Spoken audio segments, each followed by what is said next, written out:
가족인데 예물은 해줘야지, 안 그래? 백화점에서 쇼핑을 하던 중 전화가 울렸습니다. 전 시어머니였습니다. 이혼한 지 겨우 닷새밖에 안 됐는데 시누이 예물을 사달라고요? 저는 피식 웃으며 말했습니다. 근데요, 아줌마 누구세요? 통화를 끊는 제 손이 떨렸습니다. 7년간 한 번도 하지 못했던 말이었거든요. 며칠 뒤 시어머니가 제 회사에 쳐들어왔습니다. 로비에서 머리채를 잡히고 뺨을 맞았습니다. 100명이 넘는 직원들이 구경했습니다. 결국 저는 퇴사를 해야 했습니다. 은행에 갔더니 더 충격적인 사실을 알게 됐습니다. 전 남편이 제 명의로 2억 대출을 받아 갚지 않은 거였습니다. 저는 하루아침에 신용불량자가 됐습니다.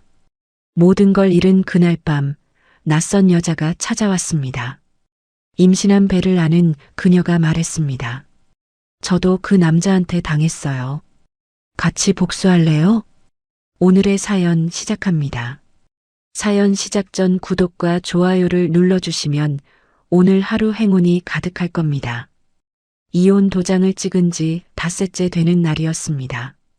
저는 절친 수진이와 함께 청담동 백화점 명품관을 구경하고 있었어요. 7년 동안 결혼 생활을 하면서 이렇게 나 자신만을 위해 시간을 쓰는 건 정말 처음이었죠. 야, 이거 어때? 너한테 진짜 잘 어울린다. 수진이가 샴페인 색 가방을 제 어깨에 걸어주며 말했습니다. 이제 내 인생 살아.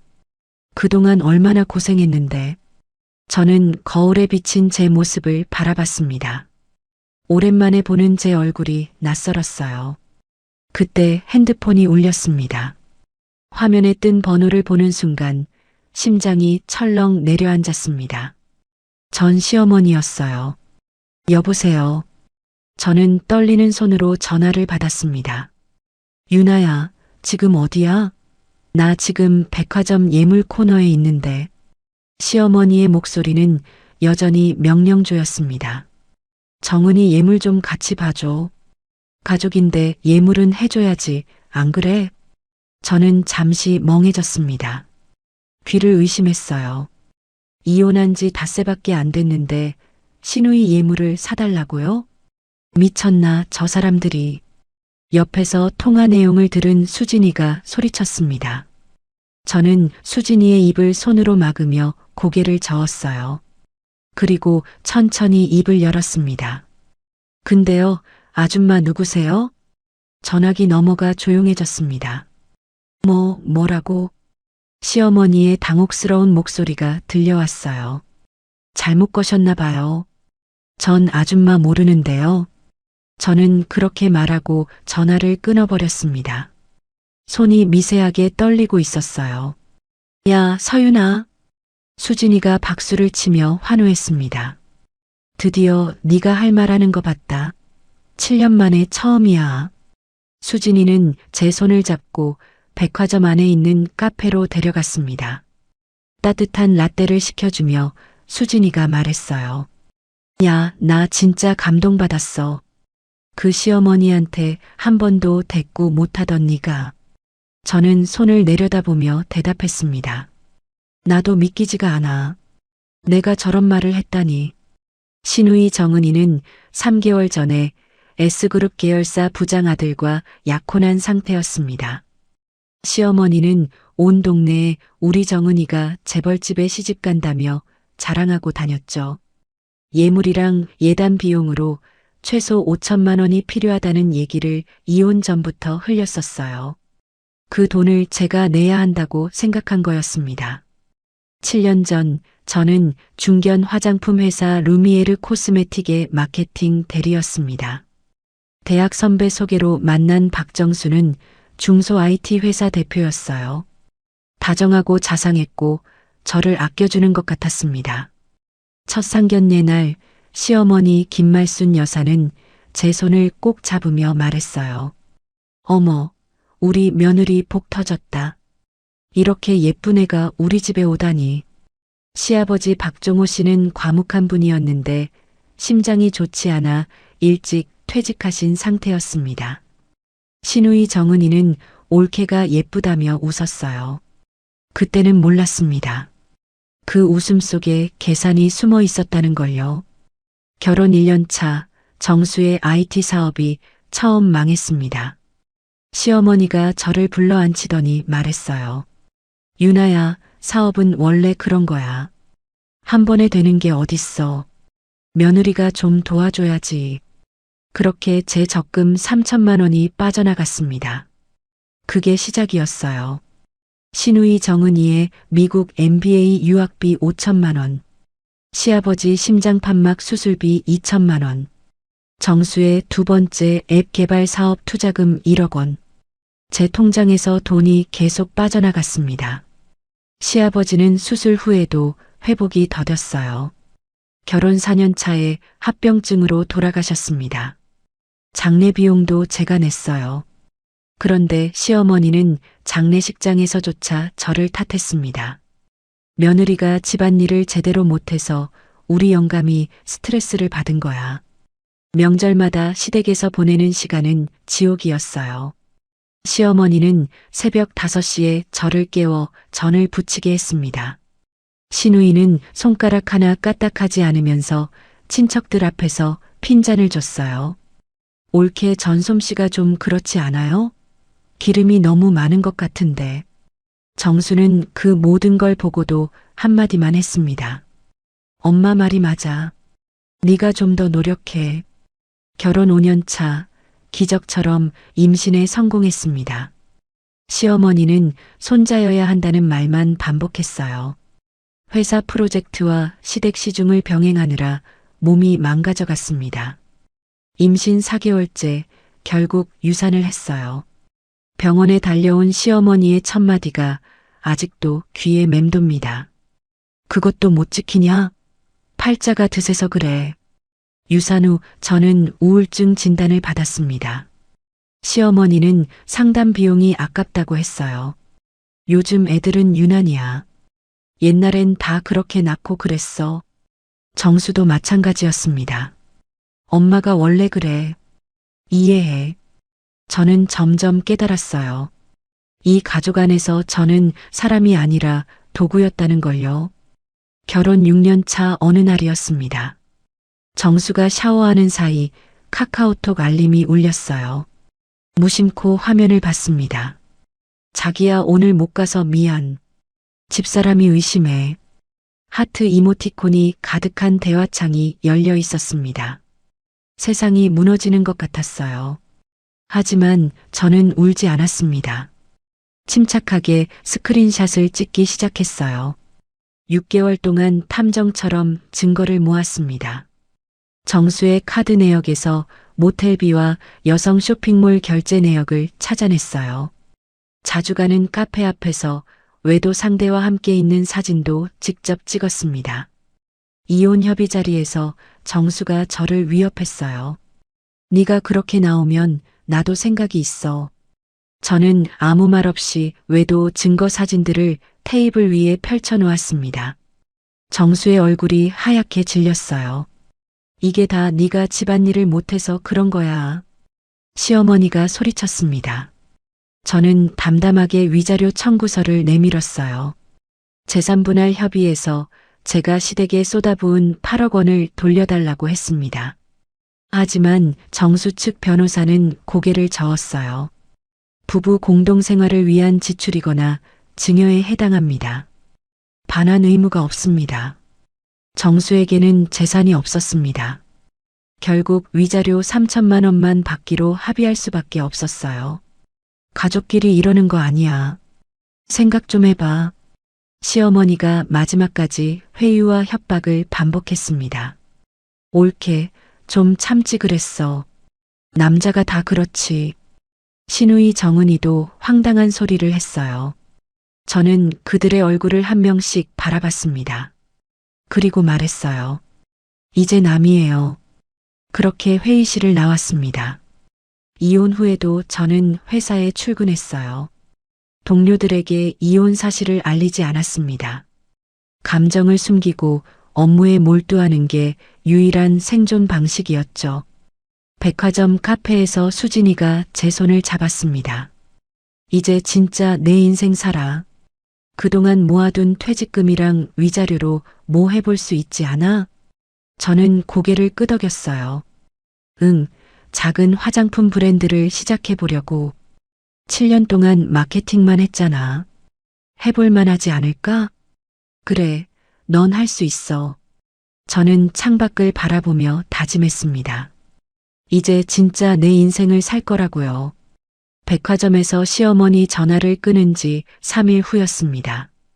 저는 평소처럼 회사에 출근했어요. 로비에 들어서는데 이상한 소란이 들렸습니다. 서윤아 어딨어?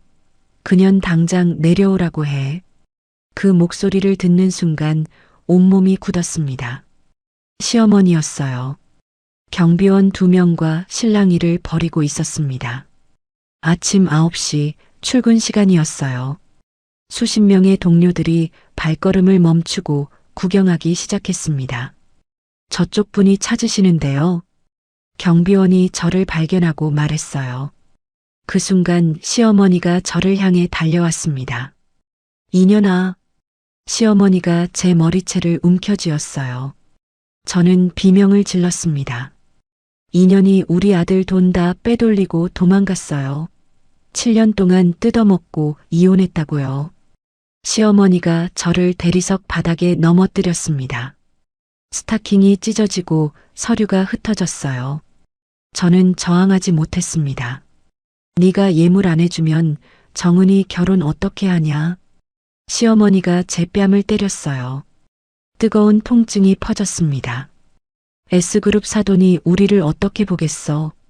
경비원들이 간신히 시어머니를 떼어놓았습니다. 하지만 시어머니는 붙잡힌 채로도 계속 소리쳤어요. 여러분, 저 여자가 제 아들 인생 망쳤어요.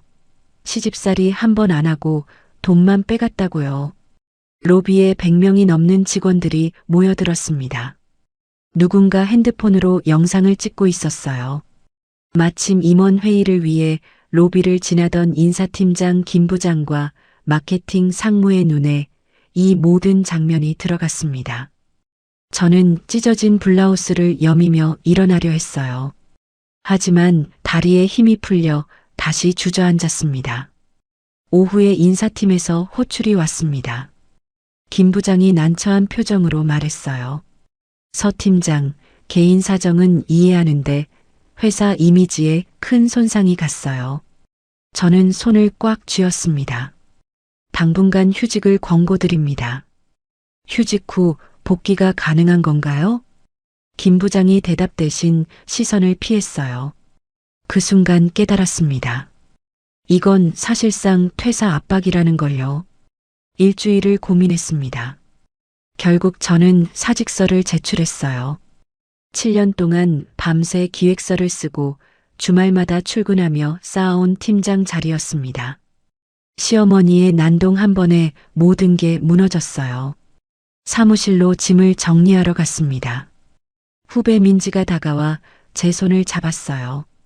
팀장님, 정말 억울하시겠어요. 고마워, 민지야. 저는 억지로 웃어 보였습니다. 가정사 관리를 못하면 회사 생활도 힘들지. 뒤에서 박 차장의 비웃는 목소리가 들렸어요.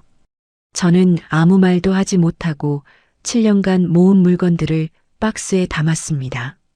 그날 밤 수진이네 집에서 소주를 마셨어요. 눈물이 멈추지 않았습니다. 야, 울지 마. 나 그 영상 다 찍어놨어. 수진이가 핸드폰을 보여줬습니다. 시어머니가 저를 때리고 밀치는 장면이 선명하게 담겨 있었어요. 이거 역으로 고소하자. 폭행이잖아. 저는 고개를 저었습니다. 그래봤자 뭐해. 이미 소문 다 났는데. 무력감이 온몸을 짓눌렀어요. 퇴사 처리가 완료된 후 저는 새 출발을 다짐했습니다. 사업자금 대출을 받으려고 강남의 은행 지점을 찾아갔어요. 신분증하고 서류 주세요. 담당자가 서류를 검토하다가 이상한 표정을 지었습니다. 화면을 한참 들여다보더니 말했어요. 고객님, 현재 신용등급으로는 대출이 불가능합니다. 네? 그게 무슨 말이에요? 저는 이해할 수가 없었습니다. 결혼 생활 중에 정수가 가게 재정을 다 관리했어요. 저는 월급을 정수에게 맡기고 생활비만 받았었습니다. 4명의 금융상품이나 신용정보를 직접 확인해 본 적이 없었어요.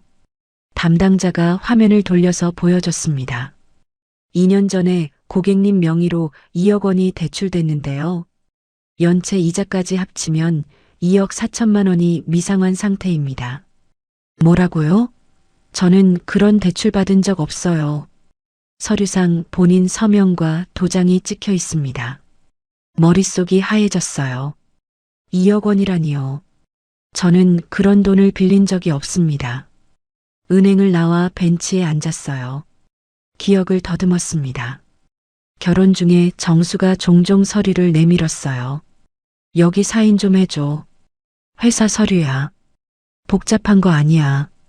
저는 의심 없이 사인을 했습니다. 잠든 사이에 정수가 서랍에서 도장을 가져가던 것도 기억났어요. 우편물도 항상 정수가 먼저 챙겼습니다. 광고지라서 버렸어. 정수가 그렇게 말했었죠. 그게 다 이걸 위한 준비였던 겁니다. 집에 돌아와 이삿짐 박스를 뒤졌어요. 이혼 서류 사이에서 저축은행 대출 관련 안내문 봉투가 나왔습니다. 이미 개봉되어 있었어요. 발송일은 1년 전이었습니다. 정수가 나 몰래 빼돌린 게 분명했어요. 저축은행에 전화를 걸었습니다. 본인 명의로 된 대출이 맞습니다. 서명도 일치하고요. 그건 위조된 거예요. 저는 그런 대출 신청한 적 없다고요. 법적으로 다투시려면 필적 감정 같은 절차가 필요합니다. 전화를 끊었어요. 퇴사 후 수입이 없는 상황에서 변호사 상담 비용조차 부담스러웠습니다. 수진이에게 상황을 설명했어요. 뭐? 이요? 그 XX가 내 명의로 대출을 받았다고? 수진이가 펄쩍 뛰었습니다. 이건 진짜 범죄야. 경찰에 신고해야 해. 증거가 없어. 서명이 내 서명처럼 보인다는데 어떻게 해? 저는 고개를 떨궜어요. 직장도 잃고 신용불량자가 됐어. 이게 말이 돼? 수진이가 저를 꼭 안아줬습니다. 하지만 위로가 되지 않았어요. 그날 밤 작은 원룸 창가에 앉았습니다. 서울의 야경이 눈앞에 펼쳐졌어요. 7년 동안 시댁에 쏟아부은 8억 원. 외도당하고 버림받은 치욕. 그리고 이제는 사기까지 당했습니다. 도대체 나한테 왜 이러는 건데? 눈물조차 나오지 않았어요. 부모님께 전화를 걸까 생각했습니다. 시골에서 작은 식당을 운영하시는 분들이에요. 힘겹게 사시는데 또 다른 짐이 되고 싶지 않았습니다. 핸드폰을 내려놓으며 중얼거렸어요. 혼자 해결해야 해. 하지만 어디서부터 시작해야 할지 막막하기만 했습니다. 신용불량 판정을 받은 지 3일째 되는 저녁이었습니다. 라면을 끓여 먹으려고 냄비에 물을 올렸어요. 그때 현관벨이 울렸습니다. 누굴까 싶어 문을 열었어요. 낯선 여자가 서 있었습니다. 임신 7개월쯤 되어 보이는 불룩한 배에 피곤해 보이는 얼굴이었어요. 서윤아 씨 맞죠? 여자가 조심스럽게 물었습니다. 저 한서영이에요. 박정수 아시죠? 그 이름을 듣는 순간 온몸이 굳었어요. 한서영. 제가 6개월 동안 추적하며 사진을 찍었던 외도 상대였습니다. 저도 당했어요. 그 남자한테. 서영의 첫마디에 저는 할 말을 잃었어요. 예상과 달리 화려한 여자가 아니었습니다. 수수한 차림에 지쳐 보이는 평범한 사람이었어요. 경계심을 품고 거실에 마주 앉았습니다. 서영이 천천히 입을 열었어요. 저 회계법인에서 5년간 일한 공인회계사예요. 3년 전에 거래처 회계 감사하다가 정수 씨를 만났어요. 서영이 고개를 숙였습니다. 그 사람이 그랬어요. 아내와는 사실상 이혼 상태라고, 서류만 안 한 거라고, 정리되면 결혼하자고. 저는 이를 악물었어요. 1년 넘게 그 말을 믿었어요. 그런데 임신 소식을 알리니까 연락이 끊겼어요. 서영의 눈에 눈물이 고였습니다. 사업 투자금이 급하다면서 빌려간 3천만 원도 못 받았어요. 차용증도 없이 계좌이체만 했거든요. 저는 차갑게 말했어요. 당신도 남의 남편인 줄 알면서 만난 거잖아요. 서영이 고개를 끄덕였습니다. 맞아요. 저도 잘못했어요. 근데 그 사람이 이혼했다고 거짓말한 건 사실이에요.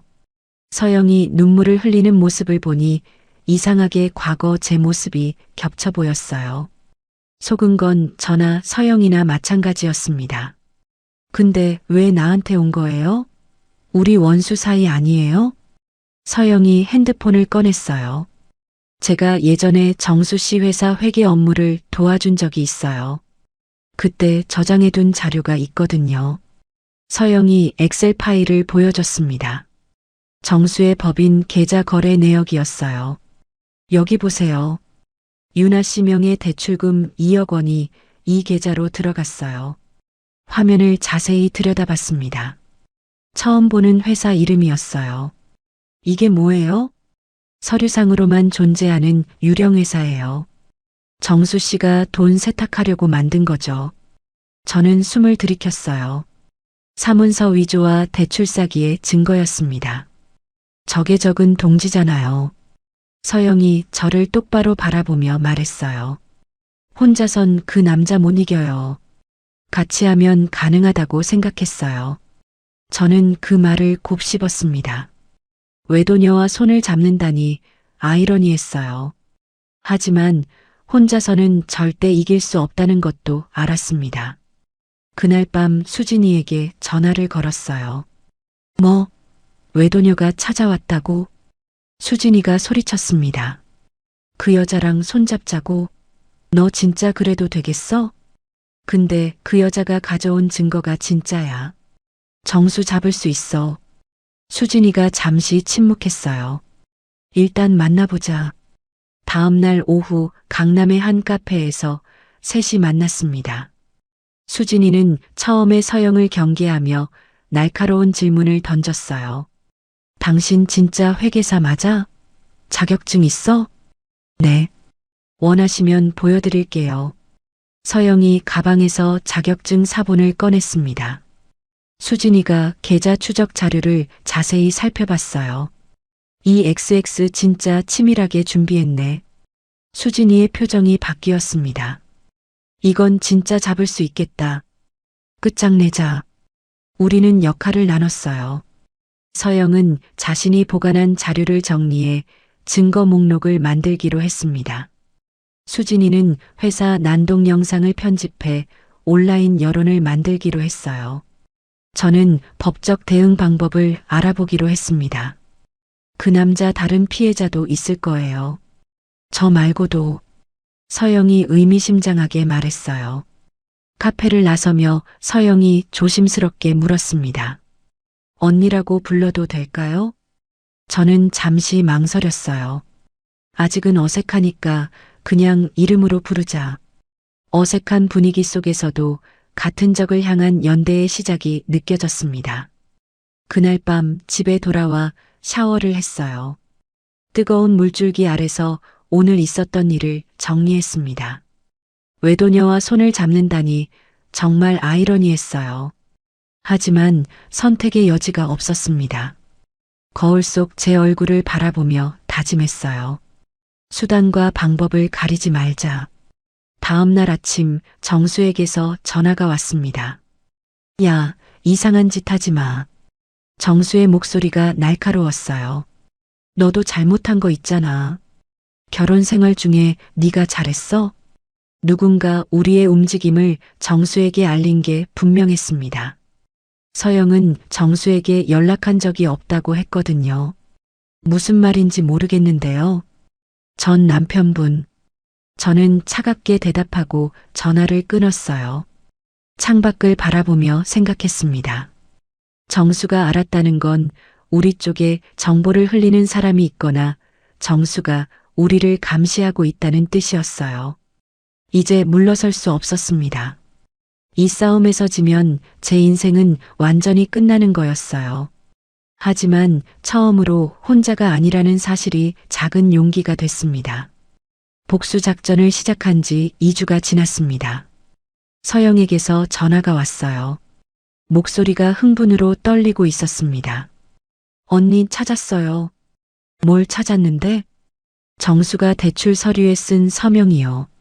언니가 실제로 쓴 다른 문서들이랑 비교해 봤는데 획순이랑 기울기가 미세하게 달라요. 저는 숨을 멈췄어요. 그게 무슨 뜻이야? 전문 필적 감정을 의뢰하면 위조라는 걸 증명할 수 있다는 거예요. 희망이 보이기 시작했습니다. 서영은 퇴근 후 매일 밤 자신이 보관한 정수 회사 재무 자료를 분석했어요. 그 과정에서 서류상으로만 존재하는 유령 회사 3개를 추가로 찾아냈습니다. 정수는 이 회사들을 통해 투자금 명목으로 모은 돈을 세탁한 거였어요. 피해 규모가 우리 둘만이 아닐 거예요. 서영의 말이 맞았습니다. 수진이가 편집한 시어머니 난동 영상이 온라인에 올라갔어요. 제목은 이혼한 며느리에게 예물 사달라는 진상 시어머니였습니다. 24시간 만에 조회수가 50만을 넘겼어요.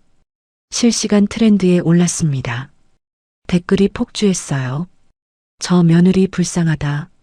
시어머니 신상 털어라. 진짜 저런 사람들이 있냐? 영상이 화제가 되면서 예상치 못한 연락이 왔습니다. 한 여성 권익단체에서 무료 법률 상담을 제공하겠다고 했어요. 담당 변호사는 40대 중반의 이혼 전문 변호사 최선영이었습니다. 서류를 검토하더니 고개를 끄덕였어요. 승산 있어요. 충분히 역고소 가능합니다. 저는 눈물이 날 것 같았어요. 이런 케이스가 처음이 아니에요. 배우자 명의 도용 대출 사기가 요즘 많거든요. 최 변호사가 유사 판례들을 보여줬습니다. 필적 감정이랑 계좌 추적 자료가 있으면 사문서 위조랑 사기 혐의로 형사고소가 가능해요.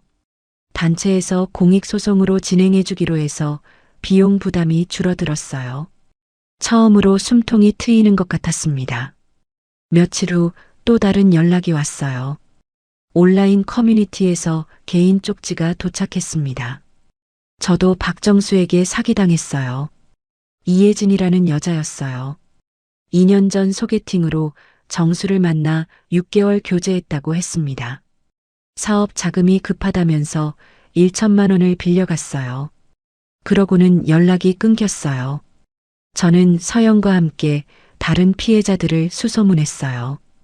여성 커뮤니티에 조심스럽게 글을 올렸습니다.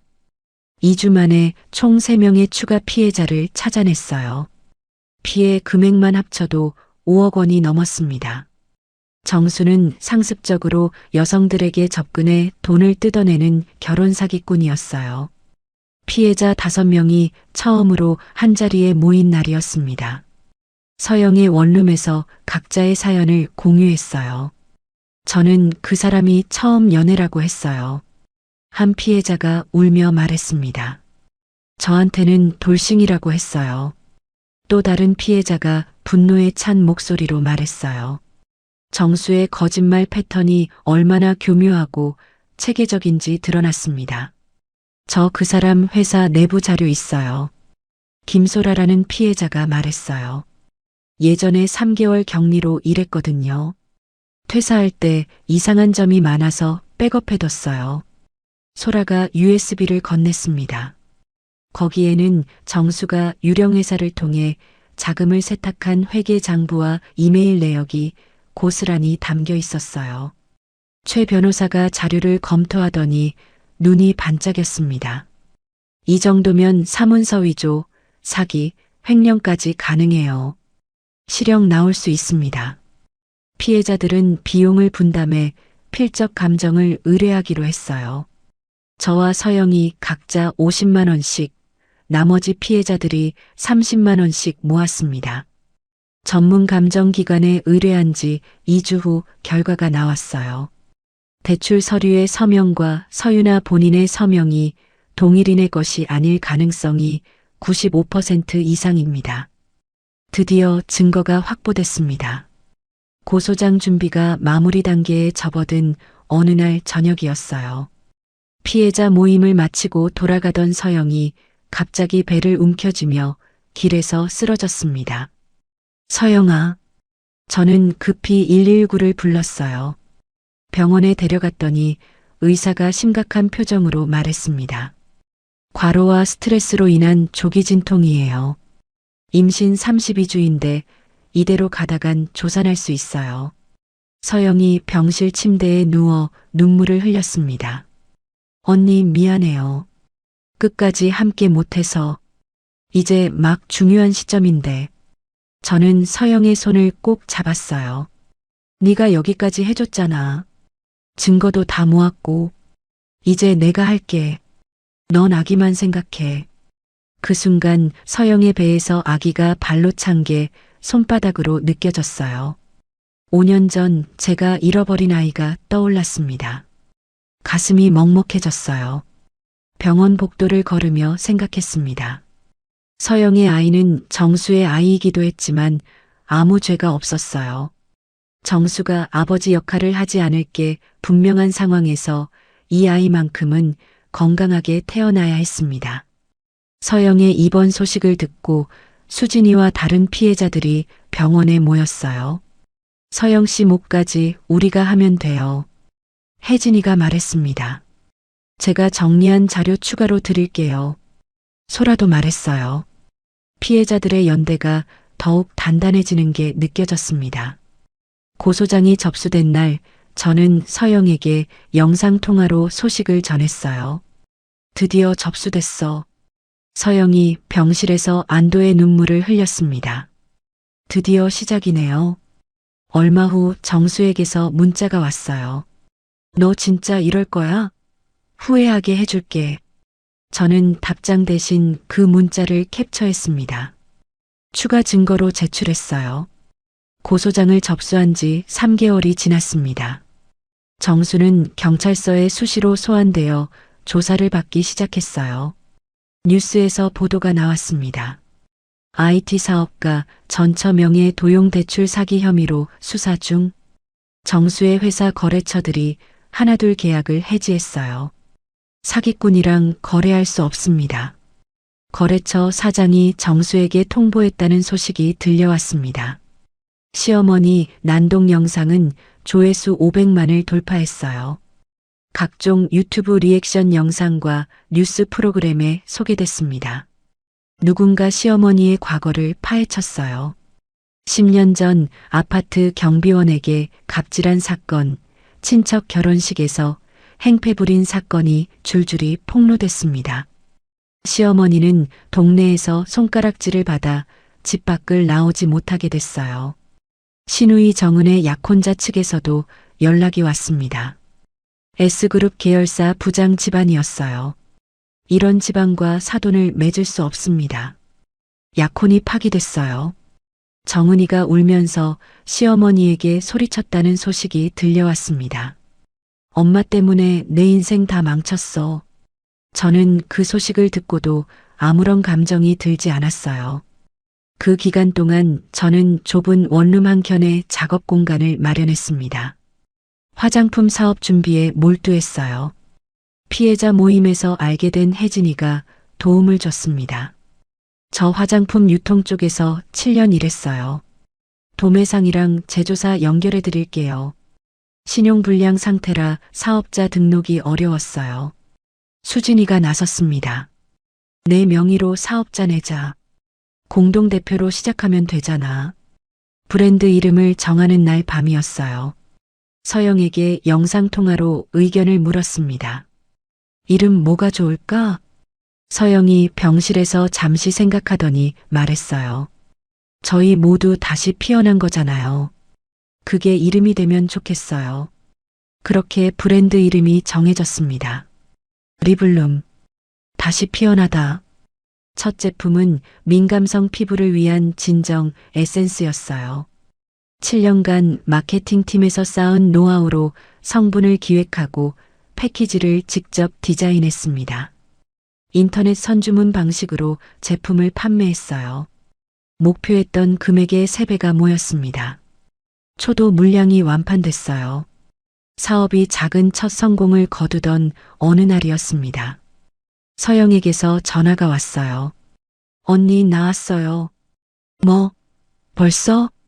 37주에 나왔어요. 건강한 여자아이예요. 저는 병원으로 달려갔습니다. 서영이 침대에서 아기를 안고 있었어요. 이름은 하윤이에요. 갓 태어난 아기를 안았습니다. 작고 따뜻했어요. 이모가 지켜줄게. 그 말이 자연스럽게 나왔습니다. 서영이 눈물을 흘렸어요. 언니 아니었으면 이 아이 못 낳았어요. 혼자였으면 무너졌을 거예요. 5년 전 제가 잃어버린 아이가 떠올랐습니다. 눈물이 났어요. 하지만 이 아이의 건강한 탄생이 우리 모두의 새 출발 같다는 생각이 들었습니다. 서영 출산 후 2주 뒤 정수가 기소됐어요. 사문서 위조와 사기 혐의였습니다. 1심 재판에서 검사가 징역 5년을 구형했어요. 정수 측 변호사가 반박했습니다. 피해자들이 짜고 무고한 겁니다. 하지만 필적 감정 결과와 계좌 추적 자료 앞에서 무력했어요. 1심 선고 공판 날이었습니다. 판사가 판결문을 읽었어요. 피고인을 징역 3년에 처한다. 정수가 법정에서 소리쳤습니다. 다 저 여자들이 짜고 친 거예요. 저도 피해자라고요. 판사가 차갑게 말했어요. 피해자가 다수이고 범행이 계획적이며 반성의 기미가 없습니다. 추가 감경을 거부합니다. 검사가 형량이 가볍다며 항소를 준비하겠다고 밝혔어요. 정수 측도 무죄를 주장하며 항소 의사를 밝혔습니다. 아직 완전한 끝이 아니었지만 1심 유죄 판결은 큰 의미가 있었어요. 법원 밖에서 서영, 수진, 혜진, 소라, 그리고 다른 피해자들과 함께 사진을 찍었습니다. 기자 몇 명이 몰려와 인터뷰를 요청했어요. 같은 아픔을 가진 사람들이 연대하면 이길 수 있다는 걸 보여주고 싶었어요. 혼자였으면 불가능했을 거예요. 그날 밤 수진이와 서영과 함께 작은 고깃집에서 축하 자리를 가졌어요. 수진이가 소주잔을 들었습니다. 진짜 우리가 해냈다. 서영이 핸드폰을 꺼내 아기 사진을 보여줬어요. 이 아이가 크면 엄마가 얼마나 대단했는지 알려줄 거예요. 집에 돌아와 혼자 창밖을 바라봤습니다. 맥주 한 캔을 땄어요. 이겼어. 진짜 이겼어. 중얼거렸지만 눈물이 멈추지 않았어요. 7년간의 억울함과 고통, 그리고 안도감이 한꺼번에 쏟아져 나왔습니다. 한참을 울었어요. 하지만 완전한 끝은 아니었습니다. 신용불량 기록은 형사 판결이 확정되고 별도의 절차를 거쳐야 말소될 수 있었어요. 정수가 진 다른 채무 중 일부가 여전히 제 명의로 되어 있어서 대출계약 무효 확인 소송이 진행 중이었습니다. 무엇보다 양측 모두 항소를 했기 때문에 싸움은 계속되어야 했어요. 그래도 저는 더 이상 무너지지 않기로 했습니다. 서영의 아이 하윤이 100일 잔치 준비를 도우며 화장품 2번째 제품 라인을 기획하며 천천히 제 삶을 되찾아가고 있었어요. 매일 아침 거울 속 저를 바라보며 말했습니다. 끝이 아니라 시작이야. 정수 1심 판결 후 2개월이 지났습니다. 리블룸의 2번째 제품 출시를 앞두고 있었어요. 그날 최 변호사에게서 급한 전화가 왔습니다. 서윤아 씨, 안 좋은 소식이에요. 저는 심장이 철렁 내려앉았어요. 정수가 보석으로 풀려났어요. 네, 그게 무슨 말이에요? 정수 측에서 건강 문제를 주장하며 적극적으로 보석을 신청했어요. 시어머니가 전 재산을 처분해서 보석금 5천만 원을 마련했고요. 저는 전화기를 든 채 한동안 말을 잇지 못했습니다. 전자발찌 착용이랑 피해자 접근 금지가 조건이에요. 하지만 조심하세요. 전화를 끊고 나서도 손이 떨렸어요. 정수가 풀려났다니. 보석 조건으로 피해자 접근 금지 명령이 내려졌지만 정수는 교묘하게 경계선을 넘나들기 시작했습니다. 제 사무실이 있는 건물 앞 카페에 하루 종일 앉아 있는 모습이 직원들에게 목격됐어요. 대표님, 아까 그 남자가 또 왔어요. 창가 자리에서 이쪽을 계속 쳐다보더라고요. 직원이 불안한 표정으로 말했습니다. 새벽 2시에 모르는 번호로 문자가 왔어요. 잘 지내? 한 줄짜리 문자였습니다. 온몸에 소름이 돋았어요. 경찰에 스토킹 신고를 했습니다. 접근 금지 명령이 이미 있는 상황인데요. 추가 조치까지는 증거가 더 필요합니다. 경찰의 대답에 저는 답답했어요. 그럼 뭘 어떻게 하라는 거예요? 일단 신고는 접수했으니까요. 더 구체적인 증거를 모아주세요. 며칠 후 현관 앞에서 찢어진 제 사진을 발견했어요. 쪽지가 함께 놓여 있었습니다. 후회하게 해준다고 했지. 그날 밤부터 잠을 제대로 이루지 못했어요. 외출할 때마다 뒤를 돌아보게 됐습니다. 혼자 있는 게 두려워 수진이네 집에서 며칠씩 지내기 시작했어요.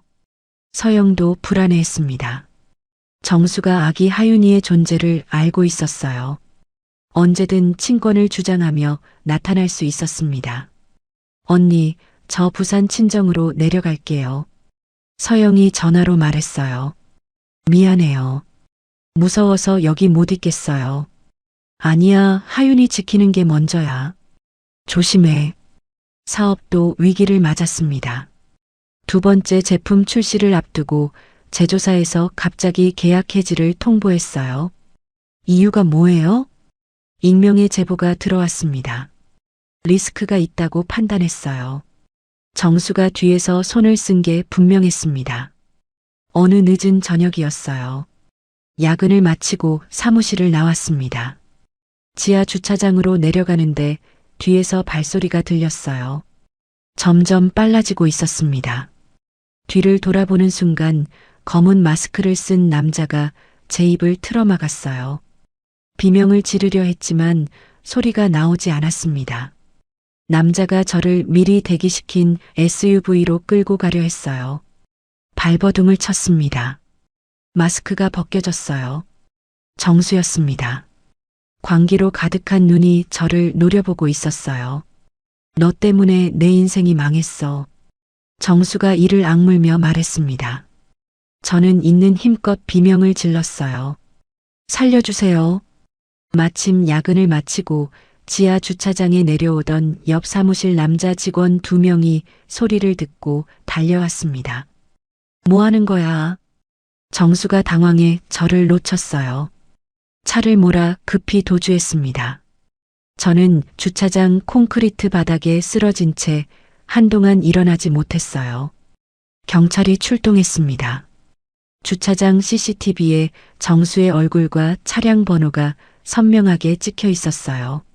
납치 미수, 스토킹 범죄 처벌법 위반, 보석 조건 위반으로 긴급 체포 영장을 발부하겠습니다. 경찰이 말했어요.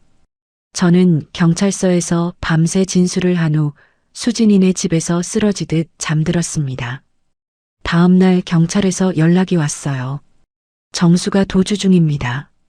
범행 직후 차량을 외곽에 버리고 대중교통과 현금만 사용하며 추적을 피하고 있어요. 전국에 수배가 내려졌지만 바로 검거되지 않았습니다. 저는 사무실에 가지 못하고 수진이네 집에서 문을 잠근 채 며칠을 보냈어요. 서영에게 연락을 보냈습니다. 정수가 도주 중이야. 절대 서울 올라오지 마. 언니 괜찮아요? 제가 올라갈까요? 아니야. 하윤이 지키는 게 먼저야. 도주 3일째 되는 날이었어요. 경찰에서 전화가 왔습니다. 정수가 검거됐습니다. 어디서요? 경기도 외곽의 한 모텔에서 수면제를 과다 복용한 채 발견됐어요. 모텔 청소부가 체크아웃 시간이 지나도 안 나와서 문을 열었다가 발견했습니다. 죽은 건가요? 아니요. 병원으로 이송됐고 목숨은 건졌습니다. 복잡한 감정이 밀려왔어요. 그날 저녁 뉴스에 시어머니가 나왔습니다. 병원 앞에서 기자들에게 인터뷰를 하고 있었어요. 다 저 여자가 우리 아들을 이 지경으로 만들었어요. 시어머니가 울부짖었습니다. 멀쩡한 사람 사기꾼으로 몰아서 죽게 생겼어요.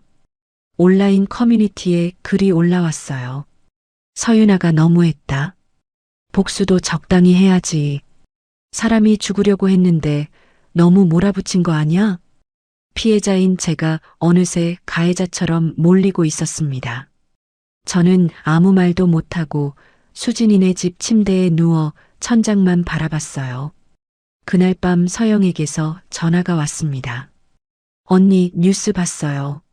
서영의 목소리가 단호했어요. 흔들리면 안 돼요. 우리가 흔들리면 그 사람이 이기는 거예요. 그 사람이 납치하려 한 건 사실이잖아요. 언니는 잘못한 거 하나도 없어요.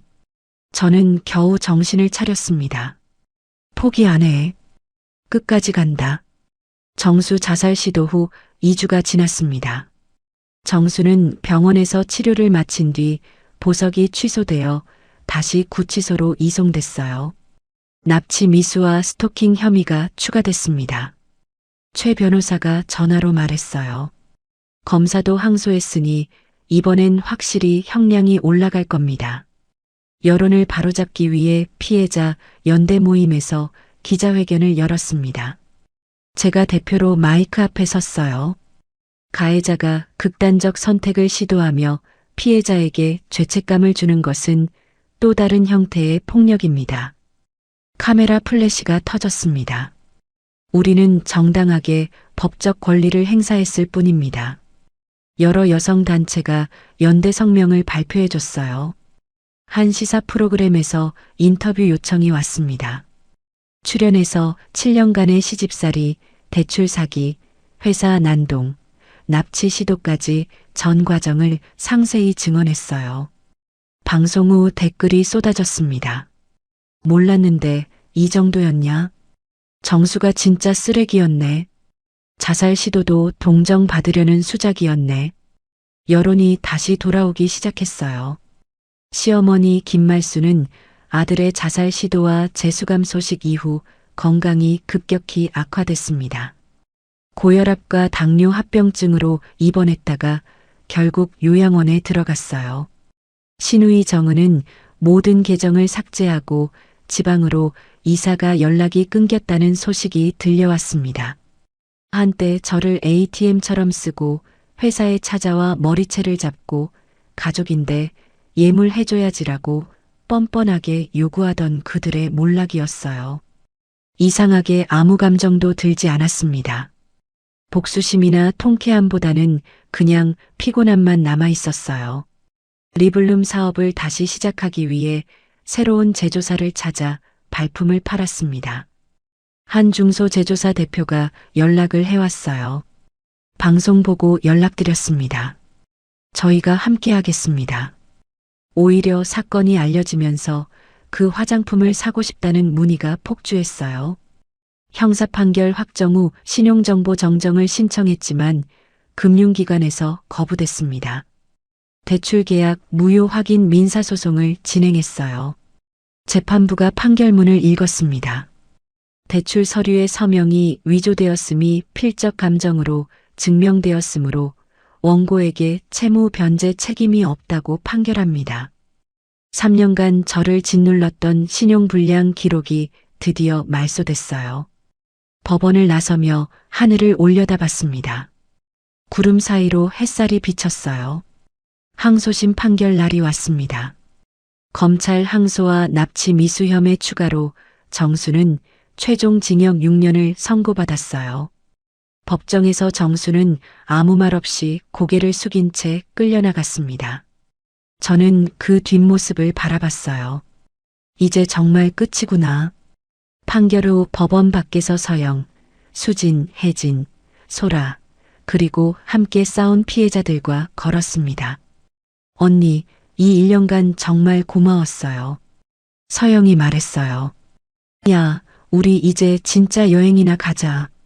제주도 갈래? 수진이가 웃으며 말했습니다. 저는 두 사람의 손을 꼭 잡았어요. 너희 아니었으면 난 진작 무너졌어. 그날 밤 혼자 집에 돌아왔습니다. 옷장 깊숙이 넣어둔 결혼 앨범을 꺼냈어요. 7년 전 행복해 보이는 제 얼굴, 다정해 보이던 정수의 미소, 한 장 한 장 넘기다가 결국 앨범을 통째로 찢었습니다. 쓰레기 봉투에 버렸어요. 안녕, 그때의 바보 같던 나. 오랜만에 악몽 없이 깊은 잠에 들었습니다. 다음 날 아침 거울 속 제 얼굴을 바라봤어요. 잘 싸웠어. 잘 버텼어. 커피를 내리며 창문을 활짝 열었습니다. 봄바람이 불어왔어요. 서영에게서 메시지가 왔습니다. 하윤이가 뒤집기를 성공했다는 영상이었어요. 작은 아기가 배를 뒤집으며 까르르 웃고 있었습니다. 저는 미소 지으며 답장을 보냈어요. 오늘 만나러 갈게. 법원을 나설 때 같이 사진을 찍었던 소라가 말했던 게 떠올랐습니다. 우리 이 경험을 다른 피해자들에게도 알려주면 좋겠어요. 혼자서 힘들어하는 사람들이 많을 거예요. 그 말에 뭔가 새로운 가능성이 떠올랐어요. 우리 이야기가 누군가에게 용기가 될 수 있을 거라는 생각이 들었습니다. 서영의 집에 도착해 하윤이를 안았어요. 아기가 제 얼굴을 만지며 까르르 웃었습니다. 언니가 이모야. 서영이 하윤이에게 말해줬어요. 이 작고 따뜻한 존재가 우리 모든 싸움의 이유 같다는 생각이 들었습니다. 돌아오는 길에 수진이에게 전화했어요. 사업 다시 본격적으로 시작하자. 이번엔 제대로 해보자. 드디어 정신 차렸네. 당장 내일 미팅 잡을게. 수진이가 웃으며 말했습니다. 끊긴 줄 알았던 제 인생이 다시 움직이기 시작하는 게 느껴졌어요. 집에 돌아와 테라스에 섰습니다. 서울의 야경이 눈앞에 펼쳐졌어요. 1년 전 같은 자리에서 왜 나한테 이러는 건데라고 울었던 제가 떠올랐습니다. 지금의 저는 울지 않았어요. 깊은 숨을 내쉬며 말했습니다. 이제 진짜 내 인생이야. 항소심 판결 후 3년이 지났습니다. 화장품 브랜드 리블룸은 중소기업 성공 사례로 경제지에 소개됐어요. 백화점 3곳에서 입점 제안이 들어왔습니다. 연 매출 15억을 돌파하며 직원 8명을 둔 어엿한 회사로 성장했어요. 바이럴 마케팅과 방송 출연 효과, 그리고 피해자들이 세운 회사라는 스토리가 화제가 되면서 사업이 급성장할 수 있었습니다. 수익금 일부는 결혼사기 피해자 지원 기금으로 기부하기 시작했어요. 회사에는 서영이 재무이사로, 수진이가 마케팅이사로 합류해 있었습니다. 피해자 모임에서 만난 혜진도 유통팀장으로 일하고 있었어요. 우리 진짜 대단하지 않아? 수진이가 회의실에서 커피를 마시며 말했습니다. 전 남편한테 당한 여자들이 세운 회사가 연 매출 15억이라니. 그러게. 드라마 같아. 서영이 웃으며 대답했어요. 어느 날 낯익은 번호로 전화가 왔습니다. 루미에르 코스메틱의 마케팅 상무였어요. 4년 전 저를 권고사직시킨 그 사람이었습니다. 서 대표님, 오랜만입니다. 리블룸과 콜라보 제품을 기획하고 싶은데요. 저는 잠시 침묵했어요. 4년 전 로비에서 시어머니에게 머리채를 잡히던 순간이 떠올랐습니다. 아무도 저를 도와주지 않았죠. 죄송합니다. 저희는 저희 길을 갑니다. 정중하지만 단호하게 거절했어요. 서영의 딸 하윤이는 어느새 4살이 되어 유치원에 다니기 시작했습니다. 제가 찾아갈 때마다 현관문을 열자마자 달려왔어요. 이모. 하윤이가 제 다리를 꼭 안았습니다. 아이의 맑은 웃음을 볼 때마다 5년 전 제가 잃어버린 아이가 떠올랐어요. 하지만 이제는 아픔이 아니라 따뜻함으로 기억할 수 있게 됐습니다. 한 방송국 PD에게서 연락이 왔어요. 서윤아 대표님 이야기를 다큐멘터리로 제작하고 싶습니다. 처음에는 망설였어요. 과거를 또 들춰내고 싶지 않아요. 비슷한 상황에 있는 피해자들에게 용기를 줄 수 있습니다. 혼자서 고통받는 분들이 많거든요. PD의 말에 마음이 움직였습니다. 제안부터 방송까지 6개월간 촬영과 편집이 진행됐어요. 다큐멘터리 인터뷰에서 PD가 물었습니다. 가장 힘들었던 순간은 언제였나요? 저는 잠시 생각했어요. 혼자라고 느꼈을 때요. 모두가 적인 것 같고 아무도 내 편이 아닌 것 같았을 때. 근데 혼자가 아니라는 걸 알게 되면서 버틸 수 있었어요. 방송 후 수천 개의 응원 메시지가 쏟아졌습니다. 저도 지금 비슷한 상황인데 용기를 얻었어요. 이 방송 보고 이혼 결심했어요. 감사합니다. 저는 그 모든 메시지에 하나하나 답장을 보냈어요. 당신도 할 수 있어요. 어느 날 정수가 수감된 교도소에서 편지가 왔습니다. 구겨진 종이에 글씨가 삐뚤빼뚤 적혀 있었어요. 미안하다. 나도 왜 그랬는지 모르겠다. 출소하면 다시 만나줄 수 있겠냐? 저는 편지를 끝까지 읽지 않았습니다. 찢어서 쓰레기통에 버렸어요. 용서할 생각은 없었지만 더 이상 그에게 감정을 쓰지 않기로 했습니다. 봄이 왔어요. 회사 직원들과 서영, 하윤이까지 함께 한강 벚꽃 나들이를 갔습니다. 분홍 꽃잎이 바람에 날렸어요. 이모 예뻐. 하윤이가 제 손을 잡고 꽃잎을 가리켰습니다. 그래, 예쁘다. 이 순간이 영원했으면 좋겠다고 생각했어요. 저녁에 수진이 서영과 함께 회사 근처 단골 식당에서 밥을 먹었습니다. 야, 너 이제 연애 좀 해라. 좋은 사람 소개시켜 줄까? 수진이가 놀리듯 말했어요. 아직은 나 자신이랑 연애 중이야. 나 자신을 사랑하는 법을 아직 배우는 중이거든. 서영과 수진이가 웃음을 터뜨렸습니다. 집에 돌아와 테라스에 섰어요. 서울의 야경이 눈앞에 펼쳐졌습니다. 7년 전 결혼할 때 세상을 다 가진 줄 알았던 저.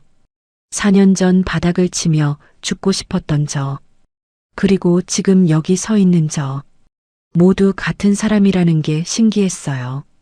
다음 날 아침 새로운 제품 론칭 회의에 참석하기 위해 출근했습니다. 회의실 창밖으로 봄 햇살이 쏟아졌어요. 오늘도 좋은 하루가 될 것 같다. 직원들과 인사를 나누며 회의를 시작했습니다. 대표님, 이번 신제품 이름 뭘로 할까요? 서영이 물었어요. 저는 잠시 생각했습니다. 나를 위한 시간이 어떨까? 7년간 나 자신을 위해 쓰지 못했던 시간을 이제 되찾는다는 의미로. 직원들이 박수를 쳤어요. 점심시간에 회사 옥상에 올라갔습니다. 혼자 도시락을 먹으며 하늘을 바라봤어요. 구름 사이로 비치는 햇살이 따뜻했습니다. 여러분, 오늘 이야기 어떠셨나요? 7년간 시댁의 ATM으로 살았던 서윤아. 8억을 쏟아부었지만 돌아온 건 외도와 배신이었습니다. 이혼 후에도 시어머니는 시누이 예물을 사달라며 전화했고 회사에 찾아와 머리채를 잡았습니다. 전 남편은 그녀의 명의로 2억 대출을 받아 신용불량자로 만들었습니다. 직장도 잃고 신용도 잃고 모든 것이 무너졌습니다. 하지만 유나는 거기서 끝나지 않았습니다. 같은 남자에게 당한 외도녀와 손을 잡았습니다. 적에 적은 동지라는 말처럼 둘은 함께 증거를 모았습니다. 피해자들이 연대했고 결국 전 남편은 징역 6년을 선고받았습니다.